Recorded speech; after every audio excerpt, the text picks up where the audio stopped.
The wind carried dust across the dry basin, whistling through the rocks like a warning. Far below the ridge, a narrow canyon twisted through the Badlands, invisible to anyone who didn't know where to look. That's where she had been hiding, where no lawman or gossiping tongue from town could ever find her. Her name was Evelyn Ward, 30 years old and worn by more than her years should allow. The hem of her faded dress brushed against sandstone as she crouched beside a dying fire. Her hands were calloused now, her face darkened by sun and secrecy. She'd once been the sheriff's wife in the town of Ridgeton. Now she was a fugitive, accused of betraying him to the very people he hunted. And beside her, silent as the wind, sat Talon, an Apache man whose sharp eyes reflected the firelight. He said little he rarely needed to. His presence was enough. He'd saved her life 3 weeks ago when the posse had chased her into the canyon, bleeding and terrified. He could have left her there, another outlaw's widow lost to the dust. But he hadn't. No one in Ridgeton would believe that Evelyn had no part in her husband's death. The town had buried the sheriff with honors and sent riders after her, calling her the woman who ran with an Apache. The West had no mercy for a woman who crossed lines drawn by men. Evelyn wrapped her arms around herself as the night deepened. "They'll keep looking," she whispered. Talon glanced up. "Then we stay unseen," he said, voice low and steady, marked by his accent. The canyon kept them hidden barely. They lived off rabbits, roots, and creek water, and when she couldn't sleep, she'd listen to him hum old songs in a language she couldn't understand. There was peace there, strange as it was. A peace built on silence and danger both. But that night, something changed. Far across the ridge, a flicker of light caught Talon's attention. He rose soundlessly, stepping onto a rock ledge, his bow slung across his back. "Riders," he said after a long pause. Evelyn's breath caught. "From town?" "Maybe. 3 horses. One carries a lantern." She stood, clutching her shawl tight. "They can't find us here." "They can't." Talon turned toward her, his gaze unreadable. "You said no one else knew this place." "No one from Ridgeton does," she said, "but—" She hesitated, thinking of a face she hadn't seen since before everything went wrong, a man she once called friend. By dawn, the riders were gone, but their tracks remained fresh in the dust. One of them had dismounted near the creek, close enough to spot the ashes of an old fire. Talon examined the tracks carefully. "One horse heavier than the others," he murmured. "That man he stayed watching." Evelyn knelt beside him, her pulse quickening. She traced the outline of a boot print in the sand. The heel was worn down, the edge chipped a pattern she remembered too well. "That's Caleb Ross," she said quietly. "He used to ride for my husband." "Friend?" "Once," she swallowed. "He's a cowboy now, does work for the rail company. But if he's here, he's looking for me." Talon's expression hardened. "Then he will find trouble." "No," she said quickly, her voice trembling. "If Caleb finds us, he might listen. He wasn't cruel like the others." Talon shook his head. "You think men who ride with lanterns come for peace?" Her silence answered him. They returned to the canyon by twilight, but Evelyn couldn't shake the feeling that the wind itself was whispering their names. For 3 nights she dreamed of the past, the night the sheriff died, the way the candlelight flickered across blood-stained walls, and Talon's hands pulling her from the chaos into the darkness. On the 4th morning, she heard hoofbeats echoing across the ridge. Talon had already grabbed his bow before she could speak. They crouched behind the rocks, watching the lone figure descend the trail. The man rode slow, scanning the canyon floor with wary eyes. His hat was pulled low, his duster coated in red dust. Evelyn's heart stopped. "It's him," she breathed. Talon drew his arrow but paused when the man dismounted. The stranger looked around, then called out into the silence, his voice deep, familiar and steady. "Evelyn Ward," he said, "you can stop hiding. I ain't here to hang you." The wind went still. Talon's grip tightened, but Evelyn touched his arm gently. "Wait," she whispered. The man's name rolled through her memory like thunder. Caleb Ross, and the way he looked toward the shadows told her this wasn't just a hunt. It was something deeper, something dangerous. And as the sun rose above the canyon walls, Evelyn knew their hiding days were over. Evelyn's breath caught as Caleb Ross stepped further into the canyon, his boots grinding softly against the gravel. The morning sun painted his face in gold and dust older, sharper, but still carrying that same steady calm she remembered. The wide-brimmed hat shaded his eyes, but not the suspicion in them. Talon stood beside her, muscles tense, bowstring drawn back with quiet precision. One wrong word, one wrong move, and the silence would turn bloody. "Evelyn," Caleb called again, his voice echoing softly between the canyon walls. "If you're here, I ain't come to drag you back. I just need to know what really happened that night." Evelyn took a slow breath. "Lower your bow," she whispered to Talon. "Please." Talon's eyes flicked toward her. "You trust him?" "I don't know," she said honestly. "But I can't keep running forever." Reluctantly, Talon lowered his bow, though his posture remained ready. Evelyn stepped into the open, her hands raised slightly in a gesture of uneasy peace. Caleb's eyes widened when he saw her. "God above," he murmured. "They said you were dead." "They say a lot in Ridgeton," she replied quietly. "Most of it's lies." Caleb approached slowly, studying her face. "You look half-starved." "Better than hanged," she said with a bitter smile. He glanced past her toward Talon, who now stood tall in the shadow of the rocks. Caleb's hand drifted near his gun belt out of habit, but he didn't draw. "And him?" "He saved my life," Evelyn said sharply. "Don't even think about it." "I ain't thinking of nothing," Caleb interrupted, raising both palms. "But the town's got a story of you. Says you ran off with one of the men who killed your husband. Says you set him up." Evelyn's face tightened. The sheriff's death wasn't what it looked like. Caleb nodded slowly, lowering his gaze. "Then tell me what it was." For the first time in weeks, Evelyn's shoulders trembled not from fear, but from the weight she'd carried alone. She motioned toward a shaded spot beneath the rocks. "You'd better sit down. It's a long story." Talon stood a few feet away, his dark eyes watching every twitch of Caleb's hand. Evelyn began to speak. "That night my husband, Sheriff Ward, rode out to the canyon with a posse. He said they were chasing Apache raiders, but it wasn't a raid. It was a trap.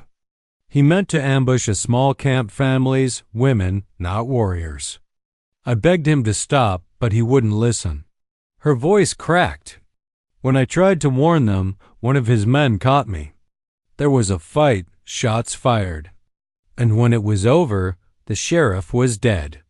Everyone blamed me." Caleb's jaw tightened. "And the Apache?" "They took what was left and disappeared into the desert. Talon found me bleeding near the rocks. He could have left me for dead." Talon spoke for the first time since Caleb's arrival, his voice calm but cold. "She saved my sister from that ambush. Your sheriff did not die a hero." Caleb's expression shifted, conflicted, almost pained. He looked between them as if trying to sort truth from survival.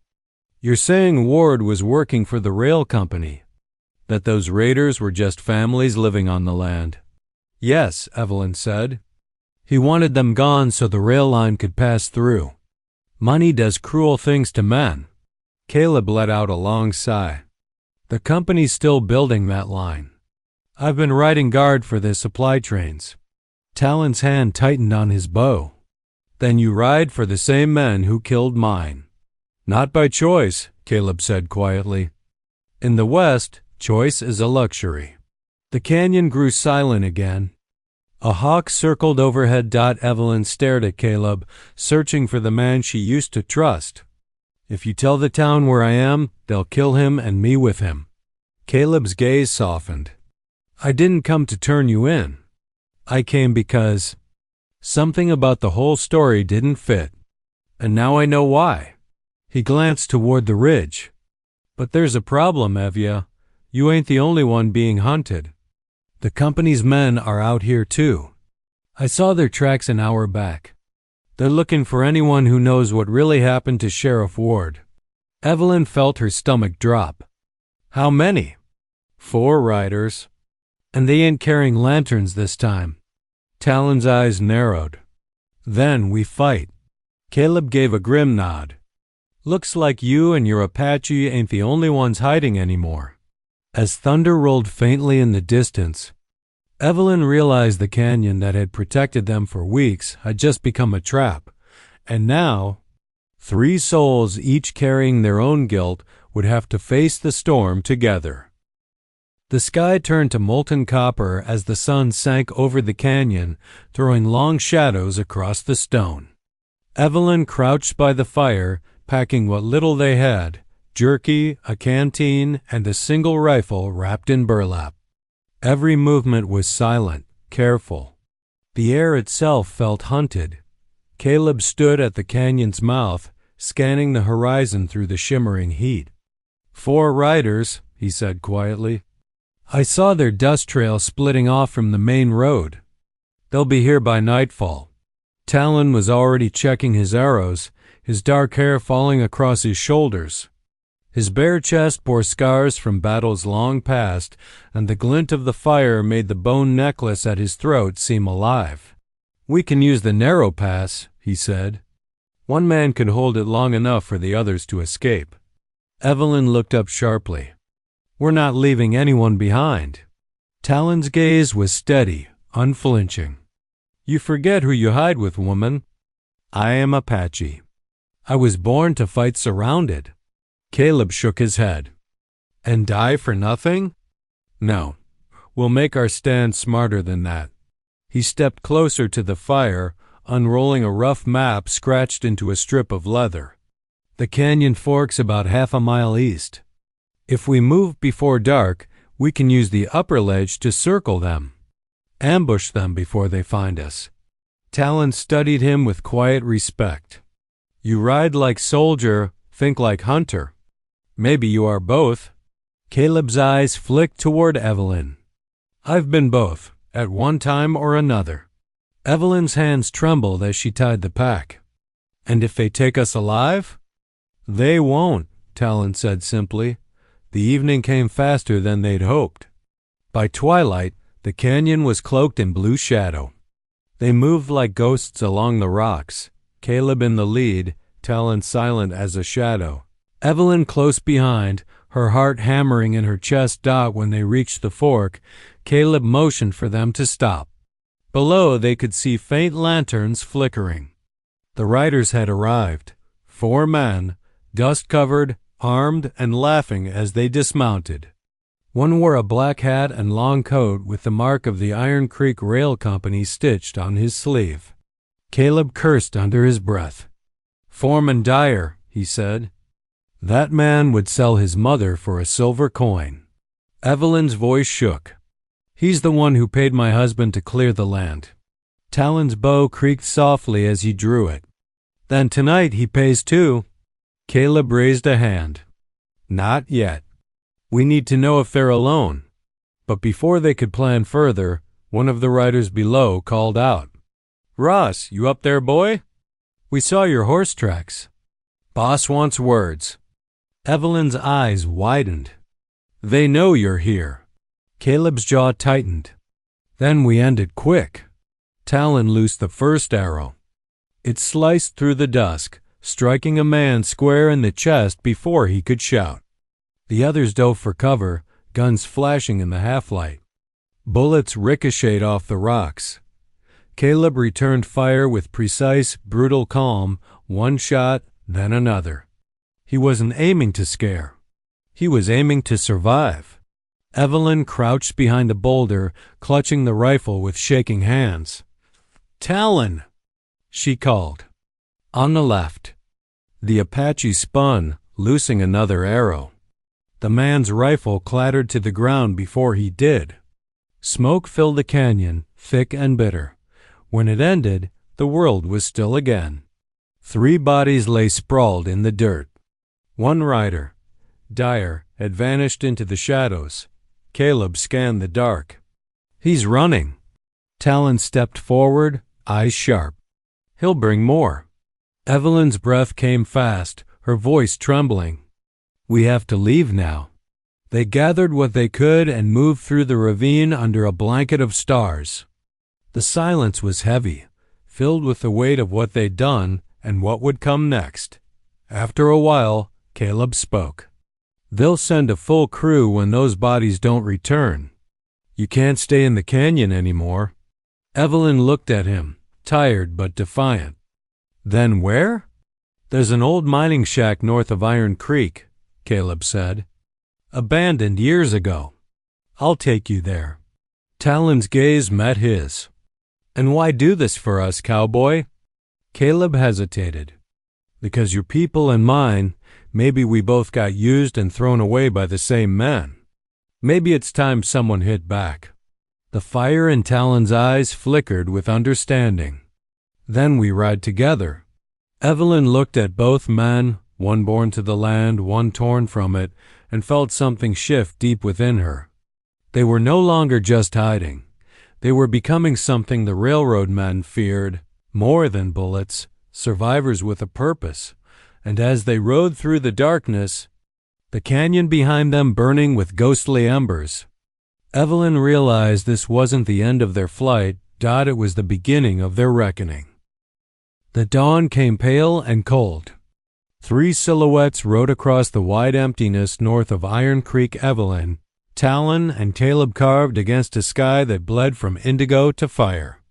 The canyon was far behind them now, but its silence still clung to them like dust. Evelyn's hands were stiff from gripping the reins all night. Her dress was torn, her hair tangled, yet her spirit refused to bend. Every time she looked back, she half expected to see lanterns flickering behind them. More riders, more ghosts. Caleb rode ahead, his hat pulled low, eyes scanning the horizon. He'd been quiet since the fight, and Evelyn knew what weighed on him. Killing railroad men wasn't just survival, it was rebellion. And rebellion, in these parts, never stayed hidden for long. Talon rode close behind her, bare-chested even in the morning chill, his long black hair braided loosely with beads and feathers that caught the first rays of light. His eyes never stopped moving, watching the rocks, the wind, the sky. Evelyn sometimes wondered if he could read the land the way others read words. Around midday, they reached the edge of an abandoned mining settlement, a few collapsed shacks, a rusted water pump, and the skeleton of a rail cart half buried in sand.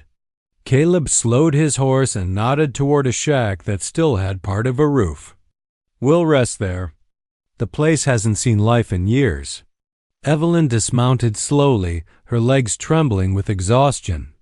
"Looks haunted," she muttered. Caleb smiled faintly. "Ghosts are quieter than men with guns." Inside, the air smelled of dust and old iron. A single shaft of light broke through a hole in the roof, falling across a broken table and some scattered tools. Talon pushed open the back door to check the perimeter while Caleb built a small fire in the stove. Evelyn sat down, clutching her shawl. For the first time in weeks, they weren't moving. Caleb poured her a cup of coffee from his tin kettle. "You need to eat something," he said gently. She managed a weak smile. "You sound like you've done this before." He hesitated. "Hiding? Yeah. From soldiers, from debts. From myself, mostly." Talon reappeared silently. "No tracks nearby," he said. "But crows circle east." "That means men." Caleb nodded. "We've got a few hours, maybe less." Evelyn's heart clenched. "You think Dyer survived?" Caleb's jaw hardened. He's too mean to die easy. And if he made it back to town, the whole company knows your names by now." The shack went quiet. The crackle of the fire filled the space between them. Evelyn felt the weight of it pressing down, the inevitability of the chase. "We can't keep running forever," she whispered. "No," Talon said softly. "But we can choose where the running ends." Caleb looked up. "You mean fight?" Talon nodded. "You say these men build iron roads through sacred land. They killed my kin, your sheriff, and hunted her for speaking truth. Maybe it's time we take something back." Evelyn's eyes flickered between them. "You're talking about revenge." Talon's gaze was steady. "I am talking about justice." Caleb exhaled slowly. "There's a difference between the two, but damned if I can see it anymore." Evelyn rose and walked to the window. Outside, the desert stretched endless and merciless. "If we do this," she said quietly, "we'll never see peace again." Caleb met her eyes. "Peace is a luxury for the innocent, and we left that behind a long time ago." For a long while, they said nothing. The fire burned low, throwing long shadows across the walls. Then Talon crouched and drew a pattern in the dirt with his finger, a circle with 4 marks. "What's that?" Caleb asked. "A plan," Talon said. "The company keeps a supply station at Iron Creek Guns, food, payroll. We burn it. Without it, they can't build farther into Apache land." Evelyn felt her heart race. "You'd be declaring war." Talon's expression didn't change. "They started it." Caleb rubbed his chin, thinking, "If we hit them at dusk when the guards change, we might have a chance." Evelyn stared at both men, torn between fear and something dangerously close to hope. "If we do this, we finish it. No more running after." Talon gave a solemn nod. "Then we finish it." Caleb stood, shouldering his rifle. Then it settled. "Tonight we stop being ghosts." Evelyn turned toward the doorway, watching the sun dip low over the wasteland. She could feel the air grow heavy, the kind that comes before a storm. The wind carried the faint echo of a train whistle somewhere far off, slicing through the stillness like a promise of reckoning. And as the 3 of them prepared for the night to come, Evelyn finally understood what the West did to people. It stripped them down to what they truly were. By morning, one of them might not live to see the sunrise, but the land would remember what they'd done. Night settled over the desert like a shroud. Iron Creek lay in the valley below its rail yard, glowing with orange lanterns, the metallic clatter of engines echoing against the canyon walls. The supply station stood in the center, a cluster of corrugated sheds, coal piles, and water tanks. A few guards paced the yard, rifles glinting under the moonlight. Evelyn crouched behind a fallen log, her heart pounding so hard she thought the men below might hear it. Talon knelt beside her, his long black hair braided back, his body painted in faint streaks of white clay that glimmered like bone beneath the stars. Caleb lay flat on his stomach on a rise of rock, peering through a spyglass. "They've got 6 men, maybe 7, Caleb whispered. 2 near the payroll shed, the rest by the tracks. Talon nodded slowly. "When the wind shifts, we move. The fire will take the dry roof fast." Evelyn gripped the rifle tighter. "And after that?" Caleb's voice was grim. "Then we pray the chaos buys us enough time to disappear." The plan was simple and dangerous. They'd strike at the heart of the company's supply post, burn everything that kept the railroad alive in Apache territory, and vanish before reinforcements came from the main camp. Talon slipped a pouch of oil-soaked cloth from his belt, handing one to Caleb and one to Evelyn. "When the first flame rises," he said softly, "no turning back." The wind shifted. They moved like ghosts through the scrub, boots silent, breath shallow. The distant hiss of steam and the rattle of chains covered their steps. Evelyn's pulse roared in her ears as she crept toward the side of a wooden shed stacked with barrels.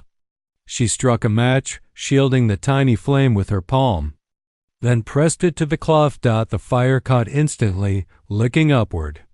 Hungry and bright, Talon was already at the next building, fire blooming in his wake like lightning through dry grass. Caleb cut a guard down with a silent shot from the shadows, then another. Panic spread across the yard, men shouting, scrambling for buckets, the heat rising fast. "Evelyn!" Caleb yelled. "Run for the cart!" She turned and froze. A familiar voice rang through the smoke. "Well, I'll be damned." Foreman Dyer stood on the platform near the payroll shack, a revolver aimed straight at her. His face gleamed with sweat and fury. "The sheriff's whore and her savage friend," he spat. "You think you can burn my yard and ride away?" Evelyn lifted her rifle, but Dyer fired first. The bullet tore through the sleeve of her dress, grazing her arm. She stumbled back, gasping. Talon leapt from the shadows, loosing an arrow that struck Dyer's shoulder, spinning him to the ground. Caleb was beside her in an instant, pulling her behind a stack of crates. "You hit bad?" "Just the arm," she panted. "He's not dead." "Then let's fix that." Caleb rose, firing 2 shots. Dyer disappeared behind a rail cart, cursing. Flames leapt higher now, crackling and roaring. Sparks rained down like wild stars. The horses screamed in their pens. Talon moved through the chaos like smoke, silent, unstoppable. 2 guards tried to flank him. Both fell before they could fire. But when he turned to reload, a rifle cracked from the shadows. The bullet struck his shoulder, spinning him back. "Talon!" Evelyn cried. Caleb dragged her forward, returning fire.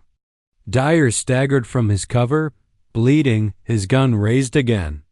"You're all dead," he shouted, the heat distorting his voice. "You don't win against Iron Creek." Before he could pull the trigger, Talon's final arrow found its mark. The shaft buried deep in Dyer's chest, silencing him forever. The world erupted around them, barrels bursting, roofs collapsing in sheets of flame. Caleb grabbed Talon's uninjured arm, hauling him toward the rear gate. Evelyn followed, her lungs burning from smoke, her eyes streaming. They burst out into the open desert, the inferno lighting the night behind them. No one spoke for miles. The sound of the burning station echoed like a heartbeat in the distance. Finally, they stopped at a dry ravine, the moonlight painting their faces pale. Caleb looked at Talon's wound. It was deep, but clean. He tore a strip from his sleeve and bound it tight. "You're lucky," he muttered. Talon winced but managed a faint grin. "Luck has nothing to do with it." Evelyn sat beside them, shaking, her arm wrapped in cloth. "We did it," she whispered. "It's gone. All of it." Caleb stared into the dark horizon. "Yeah," he said quietly. "But they'll come for blood now. The company won't stop till we're dead." Talon glanced at him, eyes glinting like firelight. "Then we make them chase ghosts again." Evelyn looked back toward the distant glow. The wind carried the faint scent of smoke and iron, the smell of an empire burning. For the first time since her world had fallen apart, she felt something close to freedom. But it was freedom born in fire. She didn't know what awaited them at sunrise: vengeance, redemption, or death. But one thing was certain: they had crossed a line the West would never let them come back from. The wind howled through the canyon like a restless spirit. Smoke from the rail yard still clung to the night air, mixing with the scent of gunpowder and blood. The fire they had lit was far behind them now. But the echo of it, the screams, the gunfire, the chaos, followed them like a curse. Tala rode behind Seth on his horse, her arms wrapped tightly around him, while Coda ran beside them, his bare feet silent on the sand despite the darkness. The Apache's long black hair streamed behind him, his body painted with ash and streaks of red from battle. The stars overhead burned cold and distant, like they were watching 3 ghosts flee through the desert, They reached a dry gulch by dawn, a hidden cut in the earth surrounded by thorny brush and broken stone. Seth dismounted first, his every movement slow, cautious. He helped Tala down gently. She was pale, exhausted, and trembling. "We can't stay long," Seth said, glancing east. "Once they find the horses gone and the tracks split, they'll come." Coda crouched by the edge of the gulch, scanning the sand. His deep voice broke the silence. "They'll follow, but not through here. This land belongs to no man. Spirits guard it." Tala looked at him, her lips trembling. "And do those spirits protect us too, Coda?" The warrior turned his head slightly. "If your heart is true." For a moment, none of them spoke. The desert was silent except for the whisper of the wind. Seth crouched beside her, his face darkened by dirt and regret. "We need water and rest," he said. "Then we move west, past the ridges. There's an old trail there. No one rides it anymore." Tala nodded, though her eyes were distant, haunted by what they had done. Burning the rail yard hadn't just been revenge. It had been a declaration. The people of Deadbrush would know by now. The railroad's grip was broken, its guns scattered, its men dead or fled, but victory felt hollow. Coda sat cross-legged near the fire pit, his tribal jewelry glinting faintly in the dawn light.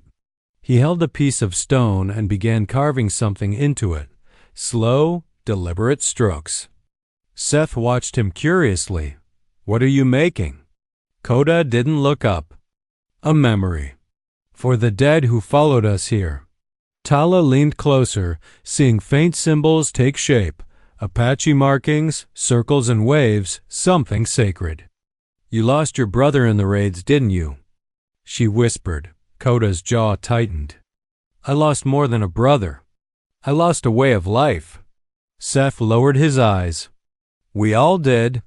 Silence stretched between them again, heavy as the desert heat. The sun climbed higher, painting everything gold. Tala's hand brushed Seth's, a small gesture, but it made him look up. "You didn't have to help us," she said quietly. "You could have left." He smiled faintly, a weary half-smile. "I reckon I've been running from something all my life. Maybe it was time I ran toward something instead." Coda stood, gripping his bow. "You both talk like you're already free," he said sharply. "Freedom is not the same as escape. The town will not forgive. The soldiers will not forget." Tala rose to her feet, fire flickering in her tired eyes. "Then let them come," she said. "We've already lost everything worth fearing for." Coda looked at her for a long moment, then nodded slowly, as if seeing something in her that even the desert respected. "You speak like one of us now." As the sun set that evening, Seth stood guard while Tala slept under a tattered blanket and Coda climbed the ridge to watch the horizon. The air was heavy with dust and coming rain. Thunder rolled in the distance. The first storm in months. Coda lifted his face to the darkening sky. "The earth remembers blood," he murmured. "And tonight it will wash it away." Below, Seth whispered to himself as he watched Tala's peaceful face. "Let it wash everything away." The first drops began to fall, striking the dry sand like tears, cleansing, quiet, and full of promise. The storm had come, but for the first time, it didn't feel like the end. It felt like the beginning of something wild and unbroken. They had burned a town's cruelty to ashes, and from those ashes, freedom was finally stirring. The storm broke over the canyon like the heavens themselves had split. Rain poured in heavy sheets, soaking the earth and turning dust into mud. The thunder rolled endlessly, echoing off the red cliffs, and the fire they had built sputtered out under the downpour. Tala woke with a start, blinking against the rain. The sky flashed white for a heartbeat, revealing Coda standing at the edge of the ridge, his long black hair plastered to his back, tribal jewelry glinting each time lightning struck. Beside him, Seth tightened his poncho, eyes scanning the horizon. "Riders," Coda said quietly. His voice was steady, calm, as if he had expected this. Seth stepped closer. "How many?" "Enough," Coda replied. "Soldiers." "Maybe 10. They followed the river trail." Tala's heart pounded. "We can't fight them all, not again," she whispered. Seth looked at her, eyes tired but fierce. "Then we don't fight to kill. We fight to finish."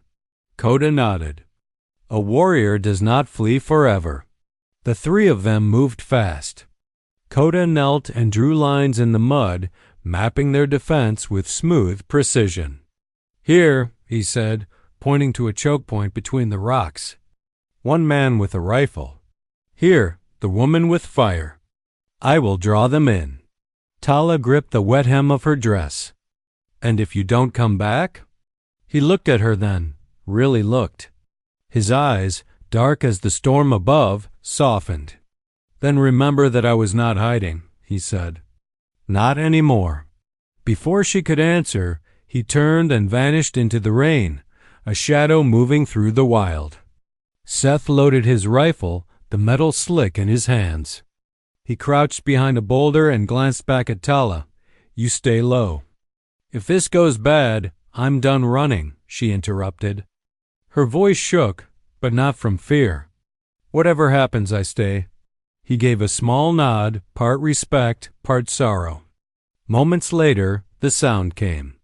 The thunder of hooves, shouts cutting through the storm. Lanterns glowed faintly in the dark, like ghostly eyes approaching. The soldiers spread out, rifles raised. Then Coda appeared, a blur of motion on the ridge, bow drawn, arrow loosed. The first rider fell. Chaos erupted. Gunfire exploded across the canyon, flashes of orange and white under the rain. Coda moved like a spirit, leaping between rocks, arrows flying. Seth fired from his cover, each shot clean and sure. Tala threw a lit lantern into the brush pile they had soaked with kerosene earlier, and fire roared to life despite the storm. The soldiers panicked, their horses rearing, flames casting wild shadows against the cliff. But for every man that fell, another came forward. Coda took a bullet to the shoulder yet kept moving, his muscles glistening with rain and blood. He tackled one of the riders, pulling him from his saddle, then vanished again into the smoke. Seth felt a sharp burn across his arm. A bullet grazed him, but he didn't stop. He fired again and again until the hammer clicked empty. Finally, silence began to fall. The storm had done its work. The fire burned low, turning everything into steam and smoke. Tala stumbled from her hiding place, her dress torn, her hands shaking. "Coda!" she shouted into the storm. "Coda!" No answer. Only rain. Then from the shadows he appeared, limping, holding his wounded shoulder, but alive. He looked at Seth and nodded once. The fight was over. The soldiers were gone. The rain washed their tracks away. They stood together, three broken souls in a world that had tried to bury them. The firelight reflected in their eyes, not just survival, but something deeper. Tala stepped closer to Coda. "You said the spirits protect those whose hearts are true," she said softly. "Maybe they did." He looked at her, then at Seth. "No," he said. "Maybe you did." Seth chuckled weakly, lowering his rifle. "I reckon we all did." As dawn broke, the rain stopped. The desert steamed under the first light, gold and pink against the soaked earth. They had nothing, no home, no plan, but they were free. Coda turned toward the horizon where the mountains cut the sky. "There is a valley beyond those peaks," he said quietly. "My people once called it the land of the Red River. No one goes there now. It could be ours." Tala smiled faintly. "A place to start again?" He nodded. "A place where no one hunts us." Seth extended his hand. "Then let's ride." The three of them, the Apache warrior, the outlaw cowboy, and the woman who refused to break walked into the morning light. Behind them, the smoke from the battle rose into the sky like a prayer. They didn't look back. There was nothing left to look back to. Only the promise of a new world ahead, built not on fear or hate, but on what they had fought to earn: freedom, fire, and the unyielding will to live.